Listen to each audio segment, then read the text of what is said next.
What is probably the most evil organization in history? How does an idea turn into a powerful weapon of war? What can we learn from a horrific ideology that has stuck with humanity for so long? Welcome back to my channel. Today we're looking at the rise and fall of the Third Reich, also known as Nazi Germany, which lasted from 1933 to 1945. Grab your popcorn and start watching. Adolf Hitler was born in Austria in 1889 and moved to Munich, Germany in 1913, where he lived for the rest of his life. He became a German citizen in 1920, when World War I ended in 1918. Hitler was furious that Germany had lost, blamed the loss on Jews and other groups he called inferior, and began attending political meetings to find like-minded people. One such meeting was held by the German Workers' Party, later renamed the National Socialist German Workers' Party, or Nazi Party for short. Though Hitler was not a member yet, he was soon asked to join the party's elite inner circle and became one of its leaders. In 1923, he led an unsuccessful coup in Munich and spent time in jail for it. While imprisoned, he dictated his book, Mein Kampf. While in exile, Hitler traveled around Germany, meeting with supporters and laying the foundation for the Nazi Party. People were drawn to him because of his charisma and his message of nationalism and anti-Semitism. They liked his proposed solutions to Germany's problems, which included reuniting Austria and Germany, abolishing democratic institutions, creating a totalitarian state with himself as dictator, and conquering Europe to create a mythical land called the Greater German Reich. It worked. By 1930, the Nazi Party was the largest in Germany. Hitler's charisma and powerful rhetoric attracted millions. Hitler returned to power with the Nazis winning 284 out of 607 seats in the Reichstag. President Paul von Hindenburg appointed him chancellor in 1933. On February 27, 1933, the Reichstag building mysteriously burned down and Hitler blamed communists. Suspected communist Marinus van der Lubbe was found guilty. But suspicion fell on the Nazis, who used the incident to take control of the government, passing laws that made opposition to the Nazi Party illegal. As opponents were arrested and sent to concentration camps, Germany's parliament passed a law making Hitler the supreme leader. So what exactly did the Nazis want? Their goal was to create a totalitarian state with extreme nationalist, anti-Semitic, racist, and expansionist views. Now let's look at their methods of achieving this goal. First, the Nazis believed in extreme nationalism and German superiority. They wanted to unite all German-speaking peoples into one state. Second, they promoted a cult of personality around Hitler. Huge rallies were held with thousands of people chanting Sieg Heil and saluting him as a great leader. Third, the Nazis heavily relied on propaganda to spread their message and control the minds of the population. Joseph Goebbels, head of the Nazi Party's propaganda ministry, understood the power of film, radio, and art in shaping public opinion. Iconic images and symbols were created and used to promote Nazism. One example is Leni Riefenstahl's movie Triumph of the Will, which documented the 1934 Nuremberg rally and glorified Nazi Germany. Fourth, the Nazis passed laws that stripped Jews of their citizenship and rights, labeling them as a threat to national security. The Nuremberg laws of 1935 denied citizenship to Jews and prohibited marriages between Jews and non-Jews. Fifth, the Nazis built a vast network of concentration and death camps, where they imprisoned and murdered millions of Jews and other minorities. The infamous camps include Dachau, Sachsenhausen, Treblinka, and Auschwitz-Birkenau. Sixth, the Nazis created a secret police force known as the Gestapo to enforce Nazi laws and silence opposition. Anyone suspected of opposing the Nazi Party could be arrested and sent to a concentration camp without trial. Finally, the Nazis used economic policies to promote the idea of self-sufficiency and expand German territory. They implemented autarky, which limited imports and promoted the production of all necessary goods within Germany.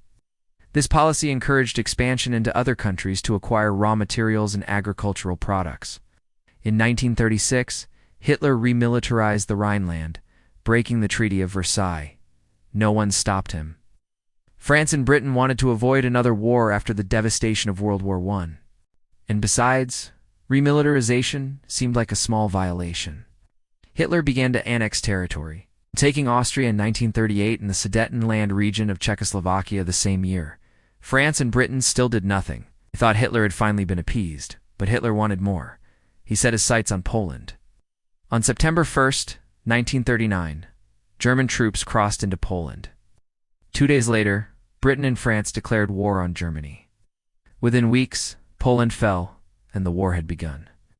As Germany continued to win battles, it became clear that this war would be different from World War I. For one, new technologies were being used like never before, including tanks, aircraft, radar, and advanced weaponry. And secondly, the nature of warfare had changed. Germany's blitzkrieg or lightning war tactics involved coordinated attacks with air, land, and sea forces to quickly overwhelm opponents. These tactics were successful. But the war didn't just involve Germany, Britain, France, and Poland. It was a global conflict. As Japan and Italy joined the Axis powers, the war became a global conflict involving dozens of countries. The Allies eventually won the war, but it came at a terrible cost. Millions of people died, entire cities were wiped off the map, and the world was forever changed. The horrors of the Holocaust are well known, but how did it start?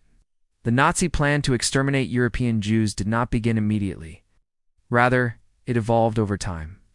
Early Nazi leaders viewed Jews as an internal threat and sought to isolate them from German society.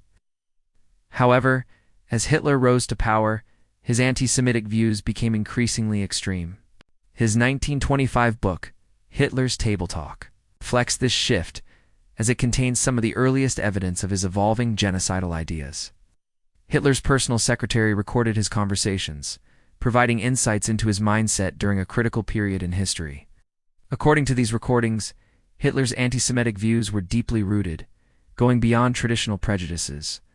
He considered Jews an alien race bent on dominating the world through finance and media ownership, which would inevitably lead to their downfall. Hitler believed that if left unchecked, Jews would eventually control Germany and destroy it from within. This fear of Jewish domination was a key driver behind his plan to eradicate them. By eliminating Jews, he believed he was safeguarding the future of Germany and ensuring its survival. Additionally, Hitler saw himself as an instrument of God, chosen to carry out the divine mission of punishing the Jews. This messianic fervor was also present in other genocides, such as that of the Armenians and the Tutsi. In Rwanda, perpetrators often believed they were carrying out God's will, which made it easier for them to commit atrocities. Lastly, Hitler's view of Jews as parasites further fueled his genocidal tendencies. He believed that Jews were a burden on German society and needed to be eliminated to achieve racial purity and strength. This perspective was rooted in pseudo-scientific theories of race that were popular at the time. Ultimately, Hitler's genocidal plan resulted from a complex interplay of historical factors, anti-Semitic beliefs, and personal characteristics. His plan to eradicate European Jews stands as a horrifying testament to the dangers of unchecked hatred and prejudice. After Hitler's death, the Nazi era came to an end. Germany was divided into 4 zones occupied by the victorious Allied powers: the United States, the United Kingdom, France, and the Soviet Union. This division sowed the seeds of the Cold War rivalry that would dominate the second half of the SDE-TH century. The Nuremberg trials held Nazi leaders accountable for their crimes, establishing the legal principle that individuals, including high-ranking officials, are not exempt from prosecution for war crimes and crimes against humanity. In the aftermath of the war, Germany faced the daunting task of rebuilding. The country's economy, infrastructure, and society lay in ruins. Yet from the ashes of World War II, West Germany emerged as an economic powerhouse, showcasing the resilience and determination of the human spirit in the face of adversity. As we reflect on the rise and fall of Adolf Hitler and the Nazi regime, let us remember the victims of their horrific ideology and the lessons we must learn from history to build a better future. Hitler's story serves as a chilling reminder of the dangers of unchecked power, propaganda, and the abuse of democracy. It is a tale that continues to resonate with us today, as we confront new challenges and threats to our world order. The events of the 20th century serve as a reminder of the fragility of peace and the importance of upholding democratic values, promoting tolerance, and standing up against injustice and oppression. Let us honor the memory of those who suffered and perished under the Nazi regime and renew our commitment to creating a world that values diversity, equality, and respect for all human beings. By learning from the mistakes of the past, we can work together to build a better future for ourselves and for generations to come.